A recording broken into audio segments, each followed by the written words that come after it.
ठाकरेंच्या शिवसेनेचे नेते वैभव नाईकांची पुन्हा एकदा एसीबी चौकशी करणार का अशा चर्चा सुरू झालेल्या आहेत। कारण बेहिशेबी मालमत्ता प्रकरणामध्ये एसीबीनं कणकवली नगरपंचायतीला एक पत्र लिहिलंय। नाईकांनी खरेदी केलेल्या 2 गाळ्यांसंदर्भातली माहिती एसीबीने मागवलेली आहे। पाहूयात।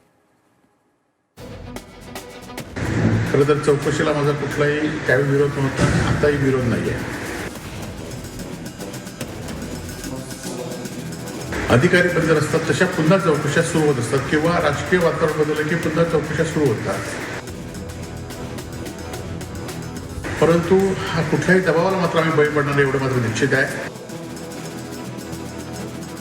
ह्या नोटिसा ह्या सर्वांना अनेक लोकांना राजकीय पुढाऱ्यांना येतात, आली तर ठीक आहे, त्याचं ते उत्तर देतील। ठाकरेंच्या शिवसेनेचे माजी आमदार वैभव नाईकांची एसीबी कडून चौकशी होण्याची शक्यता वर्तवली जाते। बेहिशेबी मालमत्ता प्रकरणात एसीबीनं कणकवली नगरपंचायतीला पत्र पाठवलंय। वैभव नाईकांनी खरेदी केलेल्या गाळ्यांची माहिती एसीबीनं मागवली आहे। दरम्यान यानंतर वैभव नाईकांनी यावर स्पष्टीकरण दिलं। गेली 5 वर्ष विरोधात चौकशी सुरू आहे। दरम्यान याच कालावधीत इतर अनेक व्यक्तींच्या चौकशा बंद झाल्या आहेत, मात्र माझी चौकशी कायम असल्याचं वैभव नाईक यांनी म्हटलं। खरं तर चौकशीला माझा कुठलाही त्यावेळी विरोध नव्हता, आताही विरोध नाही आहे। परंतु आपण बघितलं असाल की गेल्या 5 वर्षामध्ये अनेक वेळा या चौकशीच्या निमित्ताने माझ्याशी संबंधित असलेल्या अनेक लोकांची चौकशी केली, त्याचे जबाब घेतले। अधिकारी बदल असतात तशा पुन्हा चौकशा सुरू होत असतात किंवा राजकीय वातावरण बदललं की पुन्हा चौकशा सुरू होतात। हे खरं तर माझ्यावर अन्यायदायक आहे।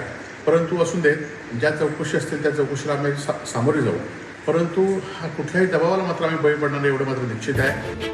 2002 आणि 2006 मध्ये वैभव नाईकांकडून गाळ्यांची खरेदी करण्यात आल्याची माहिती आहे। 2022 पासून वैभव नाईक यांची अपसंपदा प्रकरणी रत्नागिरीच्या एसीबी कार्यालयामार्फत चौकशी सुरू आहे। तर वैभव नाईकांची उत्तरं समाधानकारक असतील तर कारवाई होणार नसल्याचं शिरसाटांनी म्हटलंय। आले वैभव नाईकला नोटीस गेली असता तुमच्या माध्यमातून कळते, आली तर ठीक आहे, त्याचं ते उत्तर देतील।